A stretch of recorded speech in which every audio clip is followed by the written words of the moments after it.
It's Mac and Perry in the place. Da-na-na-na. Mac and Perry. Go live to create. Da-na-na-na. Mac and Perry invite you to stay. Hello and welcome once again to the Windy City's finest, on location with Mac and Perry. He's Mac, I'm Perry, and this is... I'm Tia Marie with the Painted Antler Co. Yes, thank you so much for taking Thank the time to you. meet with us. And yeah, I'm super excited to dive into just some icebreaker things with you. And the first thing we have on the agenda is just some trivia questions. Yeah. So our first question for you is, Picture Butte is hailed as the A, most picturesque town in Canada, Oh. B, livestock feeding capital of Canada, C, biggest small town of Canada, or D, fastest growing small town in Canada? I'm gonna go with the livestock one. Yeah, you got it. Yeah. It's you can smell it. It's in the air. Yeah, no, I mean, I'm a bit curious. Like, has that like impacted you at all? Like, is there like a vibe in the town or anything? I feel like, anytime you're coming home there is. So like Picture Butte and area is really my home. So I remember when I lived in Winnipeg for a summer, and it's totally way different in there. The air's different, the atmosphere is different. And when I was driving home, I smelt the feedlots and I was like, I'm home. I'm home. I'm back. No, awesome. So yeah, what I'm hearing is like, if you have to go away for a period of time, Yeah. coming back, it can be kind of like a, I don't know what that would be. Maybe a touchstone. It's it's like the very thing. familiar. Your whole body knows. Yeah. But it's a lot of people come and they're like, it smells like money. Right. The livestock guys. Yeah, but no, yeah, it's a massive industry, right? Oh, yeah. And, shall we move swiftly along? Yes. To our tumbling Yeah, towers let's do here. The main attraction. Okay, so yeah, there are numbers on each Jenga block, and I'll let you go first. Okay. and then they correlate to a question, and we'll just see what it is. Sounds and go good. From there. Okay. This one kind of looks like it's loose. So Oh, there I'm going you go. for it. What number is it? 35. 35. What other language would you like to speak? Oh, I thought about this a lot when I was younger because I always Yeah. wanted to speak Spanish. Okay. But I never took the courses in Right. high school and stuff to speak Spanish. Yeah. But I think people who are bilingual or can speak any other language are so fascinating. Yeah. I know a lot of people around this area that are Dutch. My one friend's Dutch, and she's bilingual, and she'll just switch so fast, and I'm like, it's amazing. It sounds so gibberish to me. Yeah. But other than that, lately with the Painted Antler and everything, getting back into my culture would be Cree and bringing back that language, which is super, it's a kind of almost a lost language people like to talk about. But yeah, that would definitely be the other one for sure. Yeah. Spanish and or Cree. Yeah. Yeah. Right on. Fantastic. Yeah. I guess it's my turn. Yeah. Okay. 27. What's a book you couldn't put down? I'm into poetry right now, actually. So Okay. I have a couple books on my shelf there that I'm reading. The Bread, Milk, and Honey is a good one. And then I've been on TikTok when I'm scrolling, I see different poetry artists. So I'm always ordering their books. Gotta read that one. Gotta read that one. So I like the poetry ones right now. That's interesting. Yeah. I feel like maybe I'm naive in this, but I feel like poetry as a genre of reading and writing is, I don't know, it seems potentially overlooked, because I don't know, I feel like it's always fiction or nonfiction. So I don't know, I'm really curious, what drew you to poetry? I think because it's so open, open-ended. It doesn't have to be super specific in any type of fiction or nonfiction. Yeah. And then some of the things that I was seeing in poetry were healing books, which was really good for my journey, my personal journey. Yeah. And it really just, kind of opened my eyes a little bit more to poetry. And then now I'm seeing all this freestyle poetry, and I'm like, you go, girl. Or you go, guy. Do your thing. Yeah. And it's very interesting to me. I don't think definitely nothing I could ever do, but I really appreciate the art form of it. Oh, there you go. You're picking the That best was an one. easy one. 24. 24. We've got, what have you tried that scared you? Oh, everything? Everything.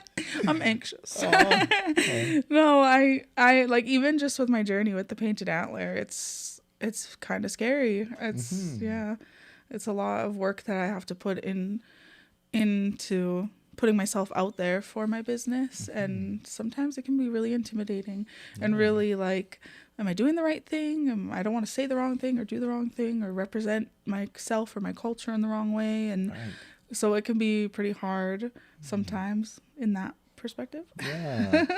I try to stay up to date on, like, you know, just like current events and stuff, so I know what's going on in the world with Native people especially. Truth and Reconciliation was a really good day about that, because I got to go into my child's daycare and talk about like very childlike things with them about it. But yeah, I try to talk to elders and talk to people that have more knowledge than I do, so that I'm not saying or doing the wrong thing. Sure. Yeah. No, that's amazing to hear. And yeah, thank you for sharing that. Thanks. And another question I would have on that is, what is like one reflection that you might have in terms of like, you know, having your own kind of small business and yeah, putting yourself out there is not an easy thing. And I'm just curious if you have any reflections on that, or some things that have helped you do that, or just go for it. just go for it. Yeah. You just gotta do it, and then whatever happens. And even if you have, you know, like I've had bad sales days, I still go out there and I still do it, and I still try to post every day on the socials, and as long as you're just going for it, you know what can happen. Yeah, kind of like that idea, take the next step, and that's all you can really do, I guess. Yeah. Well, I think that is all the time we have for this first segment, so thank you so much for playing these icebreaker games with me. It was fun. This has been the Windy City's Finest on Location with Mac and Perry. I'm Perry, he's Mac, and this has been Tia with the Painted Antler. Yes, awesome. We'll be right back. Sounds good. Welcome to Windy City's Finest on Location with Mac and Perry. I'm Mac, he's Perry, and this is Tia Marie with the Painted Antler. Yeah, well, thanks so much for chatting with us today, Tia. I'm having a lot of fun so far. Good, yeah. You had the section with Perry, and you were playing some games, having some fun. So, yeah. Now we're going to get to the in-depth interview, the hard questions. Yeah, we just want to learn about your business and what you're all about, and it'll be a great conversation. So, Good. So, tell me about Painted Antler Co. So the Painted Antler Company, in a nutshell, is Indigenous jewelry and antler artwork. So I started this after I left an abusive relationship that I was in. I just kind of dove into my artwork and started doing it more, and it kind of grew into what it is today. Yeah. Okay, and how long have you been doing this? So it's been about 5 years that I've been doing the Painted Antler as a business and artwork throughout my life. Yeah, so pretty much all the time I've been beading and making dream catchers and everything, but actually actively selling for about 4 or 5 years now. What was that like, starting that business? Intimidating. I was kind of pushed by my family more to start selling. I was doing all this artwork, and especially like the artwork with the antlers. Painting antlers is the name of it, was what I was doing at first.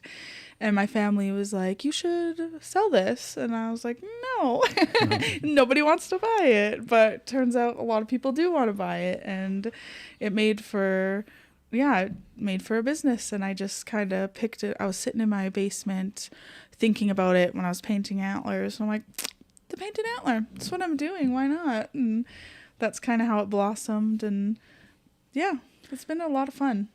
So I did it, and I made a Facebook page, and then my younger sister was initially helping me with some stuff. She was very creative too, and she was making earrings and out of feathers and whatnot, and she's like, let's go do a market. Let's try and sell this. You can sell it. You could do it.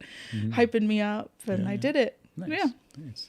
Yeah, and what was that like, going to that first market? Do you remember kind of how that felt? Oh, I was so nervous and so scared that people would be like judging me, I guess, and being like, I think as artists, like most artists suffer from imposter syndrome, and we feel like I shouldn't be here. I shouldn't be doing this right now. And that's kind of the feelings that I had. And I remember I set up my table in my living room. So I had like this table for like 3 weeks in my living room and just setting it up, putting my stuff on there, seeing how it would look good. And I was so nervous, but we went and it was fantastic. It went way better than I could have ever imagined.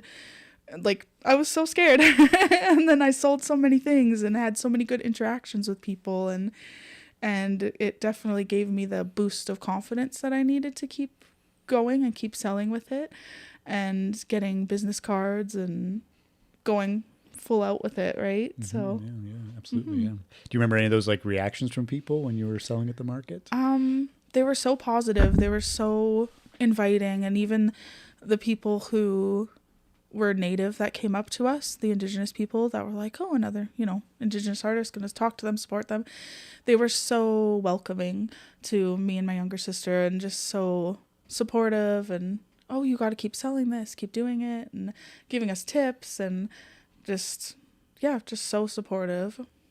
Oh, that's great. Yeah. And that does bring to mind, talking about the pieces themselves. We could talk about the details of them, but I'm assuming there's that Indigenous connection to it, right? Yeah, definitely. So my grandmother was Cree, and she was taken to a residential school, and it was a very horrific story. I won't get into any bad details, but she had a pretty horrific story, and when she got out of that life, she kind of hid her kids from it. So my mom doesn't have her status, and her siblings don't have their status either. And then when she passed away 11 years ago now, I was kind of, when I started the Painted Antler, because I knew that I was Indigenous, knew that I was Cree. I wanted to have a connection to it further, but I kind of felt like I was on the outside a little bit. Like I was stuck between two worlds, because I didn't ever feel like I was Native enough to do Native things, especially without my status. I felt like I have to have my status, or I have to participate in these activities that Indigenous people do to actually be Indigenous. And so it's been a huge journey for me in that perspective. And then I was caught in between two worlds, didn't know what I was going to do. But doing the Painted Antler really brought me back to my cultural roots and into the cultural atmosphere that I really wanted in my life. Like a piece of me was missing. So yeah, I tell people that I learn with them, because I never grew up in my own culture. So I feel like I'm at the same learning level as a lot of people are sometimes, but everybody's been so welcoming. Like, I knew going into school, because here it's a lot of more white people, and I knew that I was different from them. I knew I had brown skin and dark hair, dark eyes, but I didn't quite know what that meant. And I do have a story. One time I went to a church function with one of my friends who was part of a church, and her mom made it very clear that I was the darkest person there. I think she was complimenting me. She didn't have a bad nature about it, but I was like, what? And I was like, okay, cool. And then that kind of clued me in. I think I was around 11, 12 at that time. Clued me into that I was different than other people, and made me feel that sense of missing something in my life. And then I would go to Native functions, but I never felt like I was quite a part of them, because I didn't know what it was all about, but I felt this huge connection to it. And then when my grandmother passed away, my aunt was holding on to her ashes for quite a while, so we decided to go bury them about 10 years ago now. And with her family up by the Beaver Lake Cree Nation. And so we went up there, and my son was 10 days old at the time. We went up there, took the long drive. It's by Lethbridge, so it's quite a ways away. And went up there and participated in a round dance and a big meal and everything. And the next day we buried my grandmother. But when I went up there, it was really, I just remember holding my son, and this could have been because I just had a baby, but I was holding my son, and I just was crying at the music and the drumming. And I was like, this feels so, I felt such a strong connection to what was happening around me, and meeting my distant relatives that were up there felt like it was just such a strong connection that I couldn't explain to myself. And I was like, this is my culture. These are my people. This is what I'm supposed to be a part of. And so years go by, and when I was doing the Painted Antler, I was really able to connect with more Indigenous people and realize that connection was something that I was missing in my life, and be able to lean more towards the Indigenous side of my life. Mm-hmm. Yeah, lovely. Oh, great thing. Thank you so much for sharing. Yeah, that's lovely. Yeah, yeah. I'm curious. Like, you mentioned, like, you're interacting with Indigenous people, like at the market. Let's say, like before that, like you said, you didn't have your status card.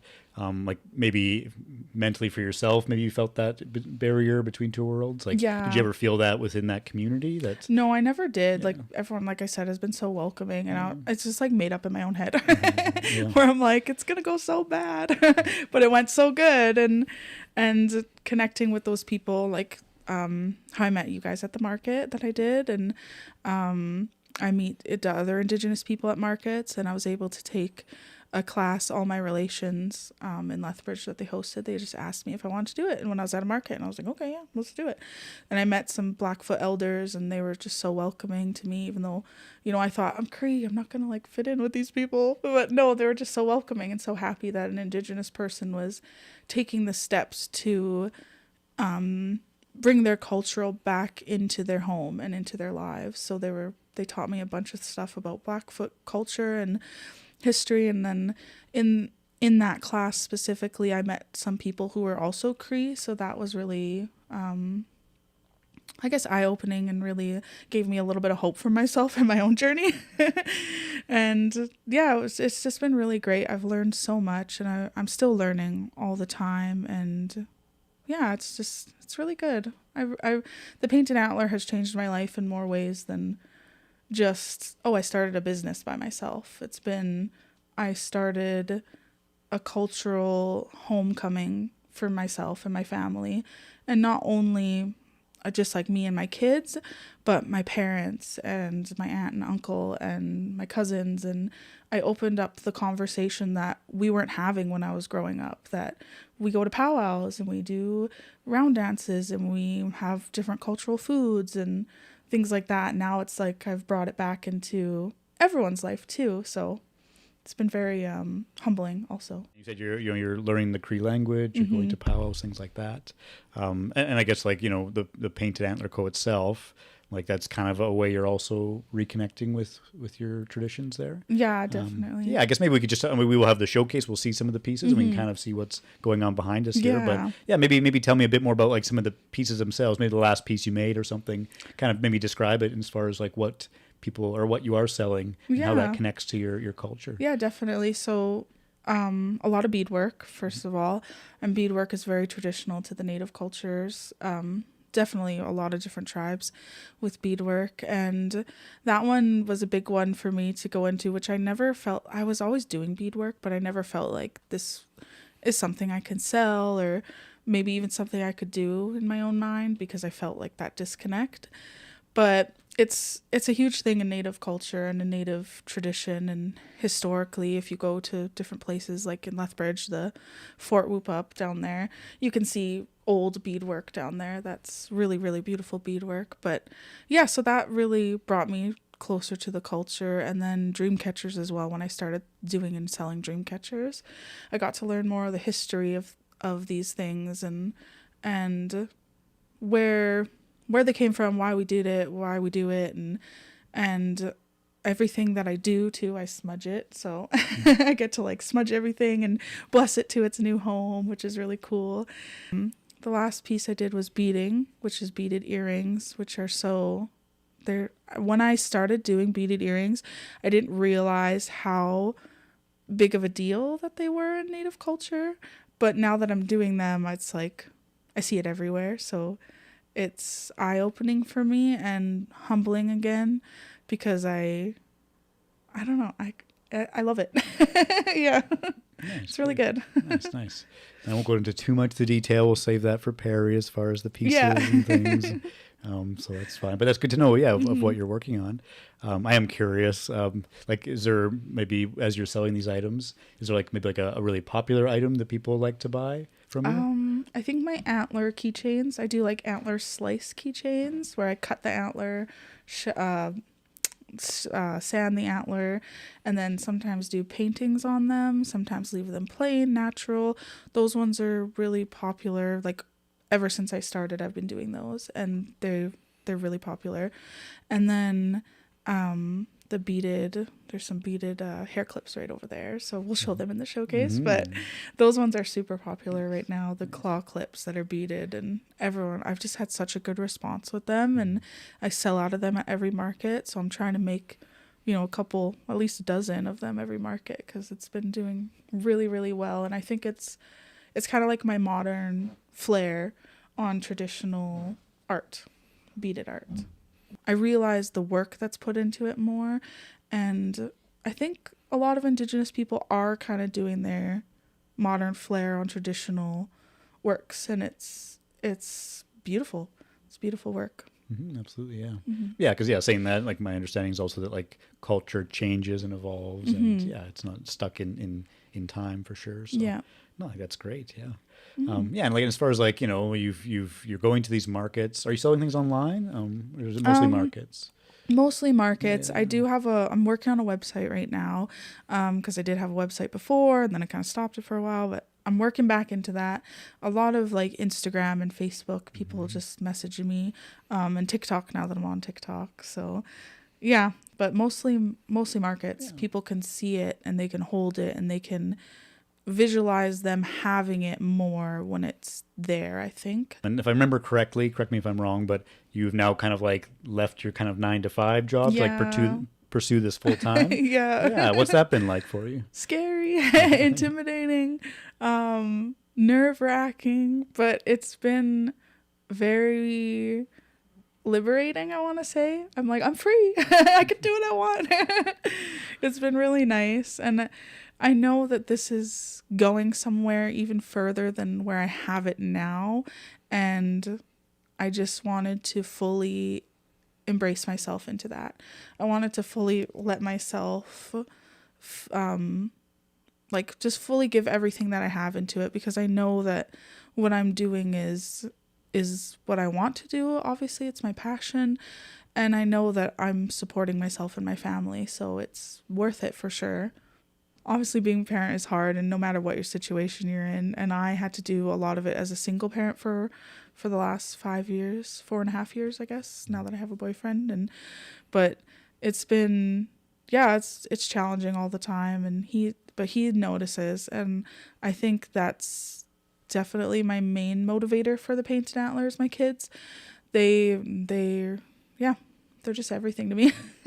And my son is so smart, and he's so emotionally forward. Like he's a feeler rather than a thinker, so he definitely has noticed a change in me, I feel like, and I've noticed a change in him too. How has he changed? He's just calmer. He's calmer now, and now that we're out of our situation too, I kind of touched on it, how I was in an abusive relationship. He's calmer now, and he's instead of feeling right away and reacting, he's responding now, which I feel like I am too. So, I mean, it kind of ties into how I'm leading my family with my cultural things. I'm kind of leading my children in a calmer way. A couple other questions come to mind before we wrap up. I guess, what's next for Painted Antler Co.? What's kind of next on the horizon for you? I do have plans. Right now, I'm just going to keep doing the markets and keep going this direction that I'm going. But I do want to eventually go like brick and mortar, go into a store. But I want it to be my own, and something that can support other Indigenous artists and give other Indigenous artists a space, because I feel like, not that we've been pushed to the side or forgotten or anything, but I feel like we need to step forward and shine more and just be like, hey, here we are. I really enjoyed this conversation. Thank you so much. Thanks so much for chatting with me. No, thank you for coming in and chatting with me. Of course, yeah. So that's all the time we have for this segment. This has been the Windy City's Finest On Location with Mac and Perry. I'm Mac, he's Perry, and this is... Tia Marie with the Painted Antler. Yeah, thanks so much for watching. We'll see you again soon. Yes. Welcome once again to the Windy City's Finest On Location with Mac and Perry. I'm Perry, he's Mac, and this is... Tia Marie with the Painted Antler. Yes, and I'm super excited to dive into our showcase here of some of your pieces. And I think we're going to start with an antler, just because I feel like that's the right place to start. Oh, yeah. And so, we have this one in front of us right here. So I'll just kind of hold it up for us. What can you tell us about this piece? So this is an antler shed that I found just like in a hayfield. I was just like kind of driving around and I was like, I'm going to go look in that hayfield, and I found it. Yeah. So that was a really cool find. So it's meant to sit like that. And then I was thinking that whoever wants to buy it could use it as like a jewelry stand, put their rings on it. Yeah, that one is, I like the colors, just red and black, kept it simple for that one. But is there anything you wanted to add about the design wise? Do you just kind of do it as you go and feel it out, or do you see something and then aim for that? Sometimes I plan it out, and sometimes I draw it out first with pencil, and same with the beadwork, plan it out. But sometimes I just go for it, and this one I kind of just went for it and just did it a little bit more simple didn't paint the whole thing. And I hope someone uses it for like a jewelry, their rings and stuff, because I feel like it would just be so perfect for that. But it's up to the buyer. Yeah, I can't control it after it's sold. No, totally fair. And on that note, I think if we moved on to maybe some earrings. Yeah. So these are earrings, I believe. Is that yeah. right? So those are earrings. If you can see them there. So that's a wood cabochon that's in the center that I glue down, and then I bead around it, and then bead around that once I put the backing on. So. Whoa. Okay. Yeah. So there's like a wooden element in the middle. Yeah. And then you put it back on and bead around it. Yeah, bead around it, and then put another backing on it. When you look on the back here, yeah, sure. You could show the camera too when they slide out, maybe. There we go. Yeah, so then I put like a leather backing or a leatherette. This one's a fake leatherette backing, but whatever works for the artist, they do. And then you kind of bead around the edge to bring it all together. Yeah. So that's those ones. Those wooden cabochons. I didn't make those ones. I wish I could take credit. They're so beautiful, those ones. But I got them from, I'm going to shout her out because she's amazing. Her name's Jackie. She's from the Busy Beaver, and she's an Alberta artist as well. And she just has beautiful, beautiful cabochons. So once I found her, I haven't been able to stop buying from her. I think as artists, we get lots of supplies all the time. Yeah.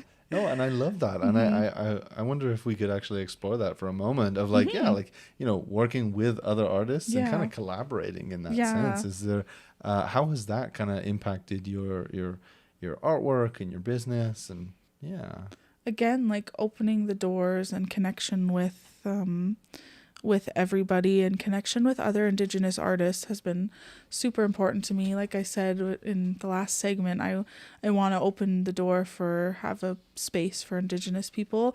That's like really important to me. I feel like working with other Indigenous artists and working with people who are as close to me as possible makes it more local and makes it more, there's something about local, and there's something about staying authentic to the journey and the message that a business has that makes a buyer more interested. And not just a buyer, because I don't want to be like, I'm in it for the money, but makes people more interested in it. It makes people more interested in my story and my journey. And this is not just art to look at, this is wearable art. So it's conversational art, it's conversation pieces that people wear. And when people have told me that when they wear my earrings, they get compliments on it and they get stories about it, and it opens more doors for them to have those conversations. It opens more doors for me to get more customers in the future. And it's really important to work with other people. And I do love what you're saying about that you can wear a specific set of earrings for a specific event or something. And has there been any like really special events or that you've heard about from your customers that they like wore the thing from you for a specific reason at all? I've done like earrings for weddings. So like a bride, she had a beautiful pair of like pearl and white. They were really fringe type earrings. So they were like massive fringe that came down to her shoulders. And she saw them and she's like, I know it's kind of like shorter notice, but can you make a pair for each one of my bridesmaids? And I was like, yeah, of course. Yes. So I did that for her too, and it was such an honor to be able to do that and be able to have like an Indigenous element in their wedding. Like that's a day that they'll remember forever and a day that they'll have pictures of forever. And so that was super special to me. And then I've done like graduations and earrings for graduations and lanyards for people who work in the health industry and lanyards for people who work in the counseling industry, like stuff like that, where people will see it every day. I think is, you know, those everyday moments are just as important as a big wedding set. Yeah. And again, like that practical element of it, like the keychains or lanyards, like you said, like it's something you use every day potentially, right? I love that. And I also, just going back briefly to the ones with the wooden element in the middle, what was that called again? A wooden cabochon. So that's an antler that I cut up and used as a cabochon there. And I feel like bringing those more natural pieces into the element is really, it's an element that I don't know, it kind of just touches on the Indigenous part of using every bit that you can find and making it art and making it use of everything. So and kind of that idea, what I'm hearing is that idea of kind of, you know, breathing new life into it as well. And then I know there's beadwork here. I gotta get to the hat though. So what can you tell me about this hat? And you do have others, but so this one is like, it's just a hat that I bought and I did it for myself, and just the brim is beaded. Do you want to hold it up? Hold it, So I just beaded the brim and this one I did for myself. So I was actually working on one for myself and it was stolen from me, and I've always wanted a beaded hat. It was just like such a bummer. Rude. So this one took me 15 hours of beading. And every bead, I tell my customers this too, is counted on this hat, because I have to count every single bead that goes on each row. So you count every bead, put the row on, sew it on, and then continue around the brim of the hat. So this one's so special to me. I was telling you guys earlier, I wore it all summer. I sweated in it all summer. And I took it to the festivals with me, and I took it to markets with me, and just went out to, you know, the car shows, and I wore it all summer. And I've gotten it's such a statement piece, I feel, and a conversation piece, because it's wearable art. And every time I wear this hat, people stop me and ask me about my hat, and then I'm like, here's my card. I could do you one. And this is a turkey feather on it too. Nice. Wow. Another piece we have behind us here is one of your dream catchers. And what can you tell us about? Tia was very kind, and she let me pick out certain items. So this is one that I picked out. I'm not entirely sure why, but what could you tell us about this piece specifically? Even though you have many of them. I have a lot of them. So this one specifically I tried to keep it a little bit more like traditional, towards the traditional side of dream catchers. What I've learned from dream catchers, I know there's lots of stories out there, is that basically a grandmother made a dream catcher for some of the kids that had to leave, so that they would always have protection. That's kind of in a nutshell what it's about. And the web, as you can see, you might be able to see it better with my hand behind it, catches the bad dreams. The good dreams can fall down to the feather, and then they evaporate into the sun. The feather brings them up to the creator, so you have good dreams. That's kind of the story of the dream catcher in a nutshell. And then traditionally, from what I learned, again, there was always a bead in the middle to represent a spider, because it's supposed to be a spider's web. So I kind of did this one a little bit more traditional to what I know of dream catchers. And then these feathers are partridge feathers. Ringneck pheasant feathers are these ones. Right on.